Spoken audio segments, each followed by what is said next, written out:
And hello everyone, Triple S back here with some more Aviary Attorney. Now, I had to replay a little bit because it didn't save when entering the courtroom. I stayed back at the lake, river thing with the fisherman, who's not a fisherman, but whatever. Judge Romulus, it's 9 o'clock, I believe it's time for the roll call. Is the defence not present? Yeah, such unprofessionalism. If there is no defence, then this trial cannot proceed any further. We must make a ruling based on the evidence that has already been presented. I will now converse with the jury. We shall decide whether Prince Juan is guilty of murdering Major Howell and of conspiring to murder the king. Your Honour, may I have a word? Fine, but make it quick. I'm a firm believer that a trial must be orderly and punctual. There is no room for wishy-washy dilly-dallying. But it seems somewhat rash to end the trial session the moment it is due to start. Perhaps it would be prudent to wait 5 or 10 minutes in case the defence is just a little tardy. Then the trial still has a chance to proceed, and justice will be served. You are the prosecution, are you not? You have nothing to worry about. A guilty verdict is all but guaranteed. Your Honour, you appear confused. I'm not here to secure a guilty verdict. Of course you are. You're a prosecutor. By definition, you're here to prosecute. No, my job description is to prosecute, but I am here in this courtroom to ensure that justice is served. An unfair and unbalanced trial is not in the spirit of justice. That's very noble of you, but if the defence is absent, then there is little that can be done. I'll hear no more about this matter. I will now talk with the jury. The defence is present, Your Honour. You're too late, Falcon. Aren't you, JJ? You look like a total mess. Did you take a morning swim in the scene or something? Something like that. Your Honour, you're all present. We're only 3 minutes over schedule. Let's not needlessly dirty the pure name of justice. Wow, this guy's been really good. Rules are rules, prosecutor. Falcon clearly has no respect for legal procedure. Frankly, for turning up while looking like a drowned rat, I ought to hold him in contempt of court. Your Honour. But, Your Honour, rules are rules. One more word out of either of you, and I shall have you both disbarred. ... It's a pity. The King of France was most looking forward to standing behind the witness podium. The King of France? He's here? Hello? Oh, I'm not doing the trial after all. That's a pity. I was half tempted to think of maybe starting to try and do a French accent, but that would just be so insulting. Oh, that is a pity. Your Majesty, what a surprise. Well, you see, you know, it's my 7th time testifying against a would-be assassin. It is the first time seeing a trial where the case ended before it even began. Well, okay, the defence was late and, oh, pish-posh. France hasn't become a great and dignified kingdom through rigorous punctuality. Let's go ahead with this trial. It'll be fun. Look, I'll say the oath to get started. I swear to speak without hatred and without fear, to tell the whole truth and nothing but the truth. Did I get it right? That was perfect, Your Majesty. JJ, I trust you have no objections with the King testifying? No objections here. Going ahead with the trial is fine with me. And surely you wouldn't stand in the way of the King, would you, Your Honour? ... Yeah, fine. Proceed with this cursed trial. Excellent. Now, Your Majesty, could you tell us your activities on the day of the murder? My activities? Well, I started my day with tea and toast, as I normally do. I was dressed in my PJs at the time. I think you can skip ahead a little, perhaps to your arrival at the Louvre. Ah, right, of course. Well, my entourage and I entered through the Louvre south entrance around 9 o'clock. We passed through the Salle de Tableau with little fanfare. At the Grand Gallery, I unveiled a new painting and gave a short speech to inspire the citizens who attended. That's when I was approached by a man claiming to be the Prince of Spain. He presented a rose which was taken by Major Howell, well, I think you know the rest. Indeed we do, Your Majesty. Madames and Messieurs of the court, what we have here is another testimony that establishes Prince Juan's guilt. And this is no ordinary testimony. It is a testimony of perhaps the most trustworthy man in all of France. Oh, you flatter me, prosecutor. But I am the trustworthiest in all the kingdom, aren't I? I never have to say trustworthiest much in my life. I have no doubt, Your Majesty. Nonetheless, I would like to perform a cross-examination. How dare you doubt your king? You're to nerve. Oh, calm yourself, Judge. I have no qualms with standard legal procedure. Defence, please proceed. I want to see your best courtroom drama material. Cross-examination. Can I have them, please? Thank you. I was waiting for them to show up. Right. South entrance. Your Majesty, you say that you entered the Louvre from the south entrance. Indeed, we approached from the Hotel de Ville, so it was an easy riverside stroll. Did you see anyone suspicious? Did you see anyone or anything suspicious around the Louvre's entrance? Suspicious? I'm afraid not, monsieur. Just the regular riverside types. Bourgeoisie, vendors, people who fish and the like. I see. No, because I'm not going to question the king, saying, are you sure? I'm pretty sure he's sure. Your Majesty, you say that you passed through the Salle de Tibre uneventfully. Indeed, we stopped briefly to look at the paintings and then moved on to the Grand Gallery. What about the other rooms? There are several rooms between the Louvre's south entrance and the Grand Gallery, but you've only mentioned the Salle de Tibre by name. Why is that? Oh, the Salle de Tibre was the only room we looked around in detail. The other rooms we simply passed straight through. Why did you stop in that room specifically? Well, see, there was this giant doorstop that caught my eye and sparked a debate. Say no more, Your Majesty. Yeah, sure. What did you see? Could you elaborate? What did you see in the Salle de Tibre? What did I see? Well, Roman stuff, mostly. I meant, aside from the Roman artifacts, for example, did you talk to someone in the room who wasn't a member of your entourage? You're reaching, JJ. The king already testified that he passed through without encountering anything of interest. I want the king to elaborate. I have reason to believe that this was the key moment on the day of the murder. I want the king to elaborate on exactly what and who he saw. And I suppose that you will have to proceed, Your Majesty. Alright, let me think. So there was this giant doorstop, and there was that copper urn thing. Oh, there was something else now that you ask. I was offered a box of chocolates by some peasant mademoiselle. I don't have much of a sweet tooth, but Midget Hal was keen to accept a chocolate or two on my behalf. What? Huh. Did I say something startling, prosecutor? No, please, continue, Your Majesty. I think the prosecution is startled because he just came to the realisation that I was not spouting drivel in the previous trial session. Well, that's debatable. To cut a long story short, Your Majesty, this mademoiselle may hold some relevance to the case at hand. Could you describe her? Really? She's relevant? Well, let me think. I didn't get a good look at her face, but she was a sorry-looking swan, probably in her late teens or early 20s. A young, sorry-looking swan, you say? I don't suppose her name was... oh, god damn it, which one was it? Signa. I remember Signa. Signa? That sounds familiar. Why, yes, I think that was it. She was called Mademoiselle Signa. I see. This is undoubtedly significant. Mademoiselle Signa gave chocolates to Major Hal minutes before he died. Now, just 1 minute. I see what you're alluding to, JJ. You're suggesting that the gifted chocolates killed the mayor. But that line of reasoning holds no weight because the evidence is circumstantial. Circumstantial, my tail feathers. The king just testified that Major Hal ate chocolates. Yes, that much is no longer in dispute, but you still have not proved that the chocolates were poisoned. Oh, really? Without that, we must assume that the swan was merely offering a gift, rather than speculating that she's a murderer. Yes! Yes! Shame on your defence, implicating a poor innocent girl like that. Absolutely disgusting. Why I ought to win this trial. Hold on. I do have evidence that the chocolate was in fact poisoned. I don't believe you, JJ. If you had a piece of evidence that significant, you would have slammed it down already. Present it. Well, I can't. It's not really the evidence for the type of evidence. Why am I not surprised? ... The drama was just getting good. Why did you all suddenly go quiet? Well, Your Majesty, it appears that the defence just had a realisation of his own. That is, that he lacks the evidence to support his theory. Since he cannot continue with his argument, I believe the cross-examination has come to an end. I'm not done yet. Let me present my evidence. See, I had the chocolate wrapper back in my office and Sparrowson ate it. Stop, JJ. Stop while you still have a little dignity.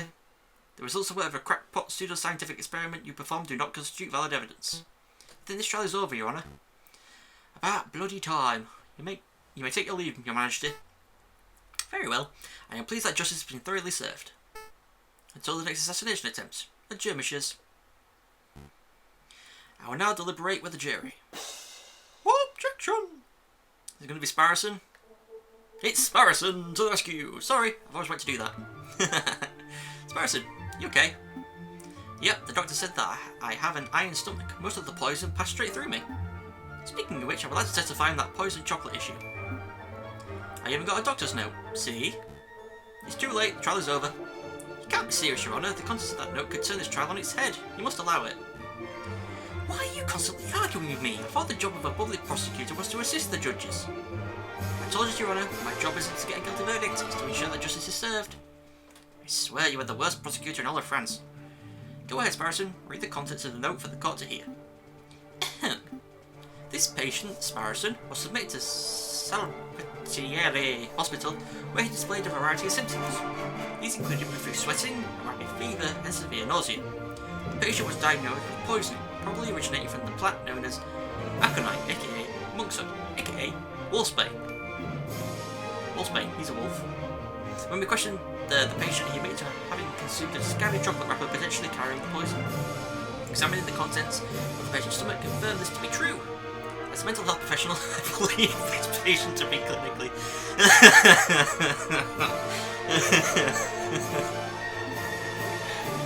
Oh, that's a good one. Yeah. Okay, here we go. Signed, Dr. Falret. Thank you, Sparrowson. I don't think I'll even need to question you. Between your note and the King's testimony, every angle of the chocolate wrapper business has been covered.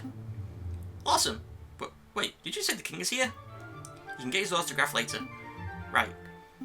So, what happens now? Do I get cross-examined by the prosecution or something? To be honest, I see a little to cross-examine. Do you, job prosecutor? Cross-examine that little annoying liar of bird. Tear his testimony to shreds. Your Honour, he has a note signed by a medical professional definitively proving that the chocolate wrapper from the crime scene was poisoned. We could nitpick the details or delve into the doctor's credentials, but I fear it would be a waste of the court's time. Nobody wants that. So then, what the hell do we do now? We do nothing, Your Honour. This poisoned wrapper has introduced an element of doubt into the case. The prosecution must accept that. But is the level of doubt reasonable? Is it significant? I think the members of the jury will agree. JJ's evidence is still tenuous. Tenuous. A step above circumstantial. You have proven a link, a not wholly illogical link, but you haven't proved beyond doubt that Major Hal was killed by the chocolate. You are still making far too many assumptions. Where is the empiricism that is required by any good court of law? Where are the witnesses who could back up your claims? ... Oh, I brought along a witness. Maybe she can help. Is it the Swan? It is the Swan. Hello. You. Sparrowson, it's great to see you on your feet, and you have been an enormous asset to this case, but what are you trying to pull off now? Surprise witness. Surprise witness? Yeah. Remember you mentioning that Cocorico liked calling surprise witnesses, so I thought we would beat him at his own game. I brought the flower girl, Mademoiselle Signa, so that she can testify about Prince Juan's character. You're putting me in a difficult position, Sparrowson. Just moments before you arrived, we the court established that Mademoiselle Signa is a possible suspect for this case. What? That can't be right. Sparrowson, it's okay. Monsieur Falcon, I would like to testify. Want to testify? Do you understand what you're agreeing to? I do. I have accepted my fate. Prosecutor, you have any objection to me calling upon Mademoiselle Signa as a witness? No, none. Bearing in mind, of course, that you are here to defend Prince Juan, not to convict Mademoiselle Signa. Prosecuting is my job. Of course. I have no objections either. Please proceed with to speak the oath. The oath? Say that you swear to speak without hatred and without fear, to tell the whole truth and nothing but the truth. I swear, Your Honour. I swear to speak without hatred and without fear, tell the whole truth and nothing but the truth. Good. Very good. Please state your name and occupation for the court record. My name is Catherine Marie Signa, and I am a flower seller. Mademoiselle Signa, tell the courtroom your activities on the morning of the 7th of January. Very well. I saw the king and his entourage enter the Louvre around 9 o'clock. I followed. When they came to a stop in the Salle de Table, I set forward and offered the king a chocolate. He refused, but a guard, a big dog by the name of Major Howell, was happy to oblige. The guard died because I, personally, had previously added poison to the chocolates. No, that can't be right. I used poison derived from monkshood, a notoriously dangerous plant. As a flower seller, it was simple to acquire. Why did you do it, mademoiselle? Why? Monsieur, people have tried to kill the king before, and people will try again. He's a vile man who has no respect or love for the people who suffer under him. I did it to better the French people. I don't believe that at all. Falcon, say something. Mademoiselle, are you being coerced or threatened? Speak freely. No, monsieur, I'm confessing it at my own volition. It is my guilt, and nobody else's. ... Intriguing, pretty convincing. I gained a little favour with the jury. She just openly admitted, and I've gained a little bit of favour with the jury. Well, defence, it looks like you wormed the confession out of this murderous pute. I suppose that gets your client, Prince Juan, completely off the hook. Look at you.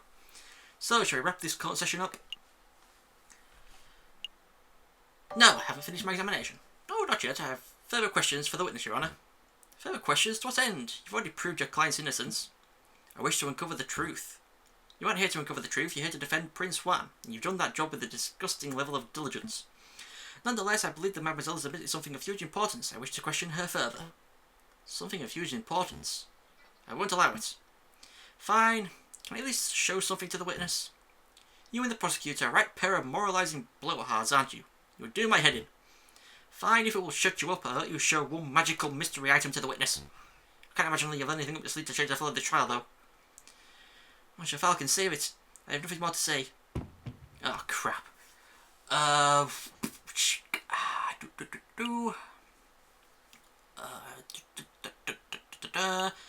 don't know. Which one? What do I do? What do I show? I don't know. Oh my god. Ticket stubs. Ticket stubs. Please take a look at these, mademoiselle. Train ticket stubs? Look at the names. I completely forgot about them, by the way. Like that. Papa and Mama. In Vienna? Really? Are they really safe? They are. The tickets were arranged courtesy of the Fox. Then, that means the wolf has nothing to hold over me. I can speak freely. Indeed. Go ahead, mademoiselle. What are you two muttering about down there? I'm amending my testimony, Your Honour. Members of the court, everything I've said today has been the truth. I did go to the Louvre on the 7th of January. I did present a box of poisoned chocolates to the king, except it was not of my volition. I was threatened. I was forced to carry out the task under threat of harm. You see, my family has been struggling to get by, the winter has been harsh and my flower business has been struggling. One day, a man approached me, a man I assumed to be kind-hearted. This man offered me 200 francs to get us through the cold, but I could not afford to repay the debt. When I attempted to bargain with the man, then he offered me a deal. Assist him with murder and he would drop all debts, refuse and he would ruin me and my parents. I obliged because the alternative meant death for those I love.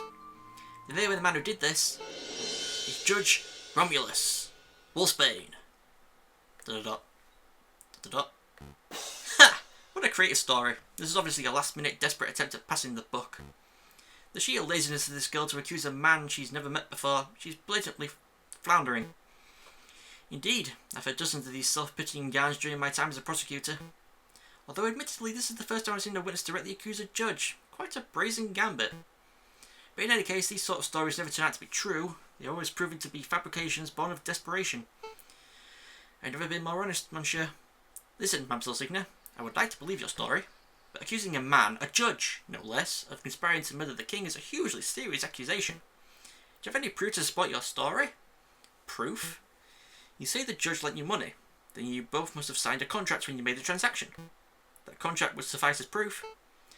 The contracts were all verbal. He said the money was a gift at first, and then later said that I had to repay him. How convenient. Of course his supposed contract doesn't exist. The mademoiselle has no proof because the story is a blatant lie. Falcon, you have to do something. Do you have anything to link Judge Romulus to Mademoiselle Signer? A link? Of course! Members of the court, I know for certain that the Mademoiselle's story is true. I can say with certainty that Judge Romulus has made contact with Mademoiselle Signer in the past. I know this because at this very moment I am holding a key piece of evidence that links Judge Romulus directly to the crime scene. Is it that? No. No, not that. Oh, the fountain pen? Fountain pen. No. I don't know. What page? I don't. It can't be that. Renard Vulp, private investor, can't be that. Chocolate? No, not chocolate. I've got no idea what it is. It's not the ticket stubs. Give us to read. Uncle piss. It was found in Telescope by the professor. We already talked about that. I how to rose from Prince Juan. We've already talked about that. Private investigation. It must be the fountain pen. I know this pen belongs to Judge Romulus. That much is obvious. If I were to present it right now, it wouldn't prove anything. I have to find a link between the judge to the crime scene. Oh, god damn it, it wasn't that.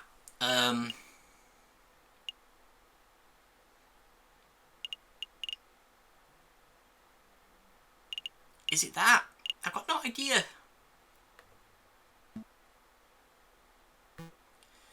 Ah, it doesn't. Oh, come on. I don't care about the stupid thing.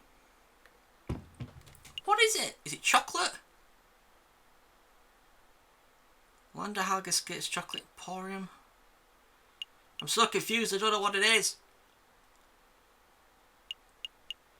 The fountain pen apparently belongs to him, but it's not that. It's not that.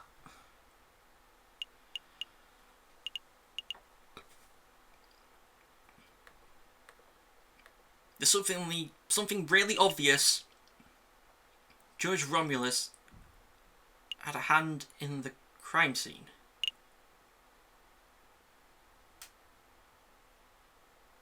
Okay, I'm confused. I'm going to be back in a second once I figure this out. And we're back! Oh my god, I just had to replay through like the entire case. Apparently at some point you can go to an elephant guy at the chocolate place or something and get a receipt from someone who bought the chocolates by showing them that judge's, whatever the hell is, Romulus's face in the Facebook. You show him that, he gives you a receipt. This proves that he was there. I think you should take a look at this, Severin. Huh? Me? You don't trust it in the judge's hands? What? What is that? What does that piece of paper say? This is a receipt for a box of chocolates from Landa Hegelslack's Chocolate Emporium on the 6th of January, made out to a man named Romulus?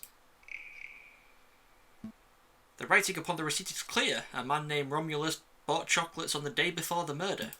These chocolates happen to have been of the same brand and flavour as ones that were used in the royal assassination attempt. By itself, this evidence would not be definitive. It would only suggest that the judge has something of a sweet tooth. But taken in conjunction with the Mademoiselle's updated testimony, that would imply that the judge was directly involved in the assassination attempt. Judge Romulus, do you have anything to say about this? Yep. That receipt's not mine. I haven't stepped foot in a chocolate shop in years. Hello, I clicked. Thank you. You can't be serious. The receipt is an indisputable proof of your purchase. Indisputable? Watch me dispute it. What you have there is a scrap of paper with the word Romulus scrolled on it. Is it a forgery? Are there simply two men named Romulus living in Paris? I don't have a clue. What I do know is that you have nothing to prove that I was the one who signed that receipt. This is absurd. Do you want me to dig up court documents with your signature so we can undertake a handwriting analysis? That would be possible. I believe it's only used as a rubber stamp for signing off on official court documents. That would be correct. Well, it's no matter. I don't need the judge's signature. I already have in my possession proof that the signature on the receipt belongs to Judge Romulus. The pen. Oh, but first things first, I believe you dropped your pen, Your Honour. Huh? Oh, yeah, that's mine. Thanks, I've been looking for that thing everywhere. I thought as much. Mesdames and Messieurs, last night I was assaulted outside Salpêtrière Hospital. My wrist cracked. I did not see the assailant's face, but I did accidentally grab something from their garments as I was thrown into the scene. Oh, so that's where you smell the fish. I wanted to say something, but I thought it might be rude. This fountain pen is the very item I grabbed. Did I say that this pen was mine? On closer inspection, I say I must have been mistaken. Save it, Your Honour. I am not here to press assault charges. What interests me most about this pen is the ink it contains. It is emerald green in colour. And as we all know, only baddies write in green. Well, yes, but more importantly, it's a rare and unusual choice of ink colour. I would venture that only a dozen people in all of Paris are arrogant enough to write in green. And I would venture that only one of those arrogant people is named Romulus. So, Judge Romulus lacks respect for classic penmanship. What of it? Take another look at that chocolate receipt, Severin. That receipt was signed with emerald green ink. It certainly is quite a coincidence. No, there is no more room for coincidence, there is no more doubt. There is only one narrative that can tie this ridiculous string of evidence together. On the 6th of January, you, Judge Romulus, bought a box of chocolates with a custom filling. That custom filling contained poison originating from the flowers of Mademoiselle Signa, a street seller who owed you a debt. On the 7th of January, you, Judge Romulus, leveraged that debt to force the girl to present the poisoned chocolates to the king. Then an idiot of a man by the name of Juan framed himself as the murderer in order to take the fall in Mademoiselle Signa's stead. You pushed for Juan's guilt by priming a witness, Monsieur Toussaint Kingsley. And when that failed, you pressured Mademoiselle Signa to take full responsibility for the crime. Ooh, that is the only narrative that makes sense. Admit it! Fine, I do admit it. I did it. I purchased the chocolates. I added the poison. I put a peasant girl in debt just so I could force her to take the fall. I was the one who wanted the king murdered. But there is not a damn thing any of you can do about it. I am the only one who holds the gavel. I am the one who passes the sentences. With the snap of my fingers, I can have each and every one of you guillotined at the place to us before nightfall. Who judges the judges? Who stands above me? Nobody. Not even God can condemn me when I sit so highly.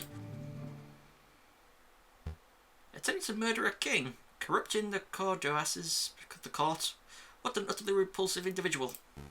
Don't touch me, you dirty pig. You have no authority over me. He doesn't. I do. Take him away, Inspector. I'm not done. I'm not done with any of you. You're all guilty. You'll see. Revolution is coming. The rebels will overrun Paris. The king, government will fall. The bourgeois will be slaughtered. We shall have a glorious second republic. A republic free of class, where everyone is free and equal. Hey, don't touch me. Just another ranting lunatic, Your Majesty. Ignore him. Of course. Carry on, Inspector.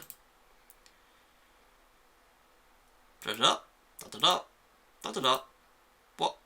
What happens now?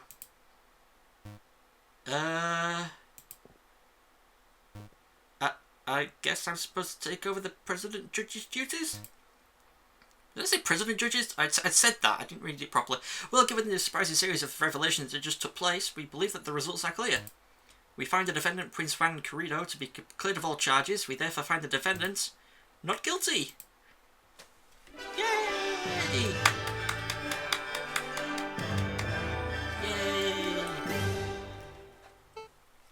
What happens to me now? Mademoiselle, it is clear that you were coerced. However, you still played a significant role in the king's assassination attempt. By all rights, you must be tried for your crimes. I see. I cannot argue. But, as it happens, due process was not followed during this trial session. Judge Romulus thoroughly disrupted the proceedings. Consequently, I believe that most of the testimonies given during this trial session would not be seen as valid in the court of law. What does that mean? You're saying you're free to go. Correct. As a prosecutor, I see no crime to prosecute. Really?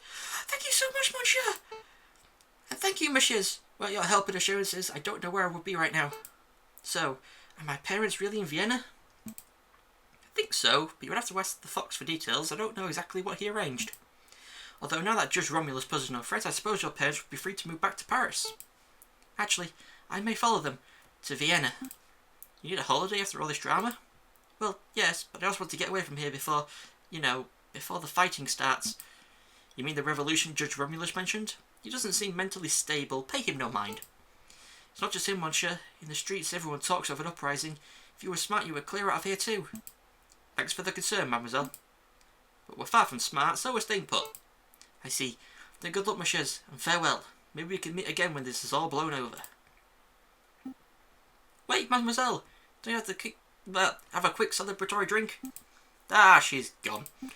So, I guess it's just you, me, and the fox, right, Falcon? That sounds good, Sparrowson. Take Prince Juan back to the Aviary office. I need to sort out some paperwork with Severin. Okie dokie. Suppose the congratulations are in order. Covering the truth in the way that you did, it was quite a feat. Everything went far better than I could have hoped, but you surprised me at the end with that little lie of yours. Lie? This trial's testimonies are completely invalid? Bullcock. You and I both know that this trial has produced ample valid evidence for Mademoiselle Signa to be detained and tried. Even with the coercion accounted for, I bet she would still be found guilty of conspiracy or accessory to murder. So, why are you holding back? 10, maybe 15 years ago, I probably would have prosecuted Mademoiselle Signa. When I was fresh out of law school, I thought my role as a prosecutor was to condemn every potential criminal that came my way. I thought if the guilty person ends up behind bars or on the hanging dock, then justice has been served. But as I gained experience, I started noticing the details. The details? The extenuating circumstances, the personal considerations, the gaps in the law where even when due process is followed to the letter, good people are punished and wrongdoers walk free. I hated it, so I changed my role. I decided that I should not strive to secure a guilty verdict, but to ensure that justice is served. I could prosecute Mademoiselle Signa, and she would definitely be convicted, but that would not serve justice. ... You're a good lawyer. You're a good lawyer, Cocorico. You're not terrible, Falcon. We did it! Oh, we actually got her off the hook. Oh my god, I must congratulate you, Senor Falcon and Senor Sparrowson. What am I doing, still using that odd accent? I, of course, make congratulations, Monsieur Falcon and Monsieur Sparrowson. It's no big deal, we were just doing our jobs. No, your job ended when you proved my innocence. Everything after that was you going above and beyond your duties. Of course I was counting on you to do so, a lesser lawyer would surely have stumbled or caved in. Oh, but before I forget, your payment. Thank you, Monsieur Vulpes. This has been a strange case, but I'm glad the truth came to light. I'll see you out. Wait, Monsieur Vulpes, before you go, something's been bothering me. Why did you come to us in the first place? Sure, there are much more reputable lawyers out there who could have done a better job. Oh, more reputable than the Falcon that stands before me? Yeah, Falcon's got a sucky track record. True, he does have a mixed record, but his family name is hugely respected in the lawyering world. I chose Monsieur Falcon as my lawyer for that reason alone. Huh? Really? I've never heard of another lawyer named Falcon. Let's not go down this road, Monsieur Vulpes. I don't go by my old name for a reason. That is fair. We shouldn't be fixated on the past, should we? After all, it's already been and gone. The future is where our potential lies. That's what we should be paying attention to. A storm is approaching fast. You mean the revolution that the crooked judge mentioned? Indeed, I dare say that the wolf is right. A rebellion is coming, one way or the other. Listen, Monsieur Falcon, you'll probably have a surge of work over the coming days. If you want me to dig up the dirt on anyone, please feel free to drop by my office at any time. Dig up the dirt? I am a private investigator. It's what I do. We'll bear that in mind. Thank you, Monsieur Vulpes. Good day, messieurs. I'm gonna go get a drink. Seriously, Falcon? What? I was going to ask if you wanted tea or coffee. Oh, for God's sake, finally did it. Do I wish to continue? No. Let's just go back to the menu screen. Oh my good God. Oh, that took... Well, it took me forever, because I basically had to replay for the entire case again to get the receipt from the elephant. If I didn't have that receipt, I would not have been able to prove the swan innocent. And I probably would have upset the judges so much that she would have been convicted and Romulus, whatever his name was, would have gotten away. And now I'm questioning whether I could have actually gotten that cat in the first act sent down. I don't know. But, not a previous day. What do we have here? Case 3. Ooh, Inspector Valetti requests a meeting. That's going to be interesting. So look, I had to go back to January 11th. That's literally right near the start. God damn. But anyway, we finished case 2, act 2, whatever you want to call it. So, thank you for watching. Ow, my finger, I hurt myself. And I shall see you all next time for some more Aviary Attorney, where I will have decided if I'm going to start following a guide or not to try and beat this game, because that really threw me for a loop not having that receipt. Anyway, thank you for watching. I'll see you all next time. Goodbye.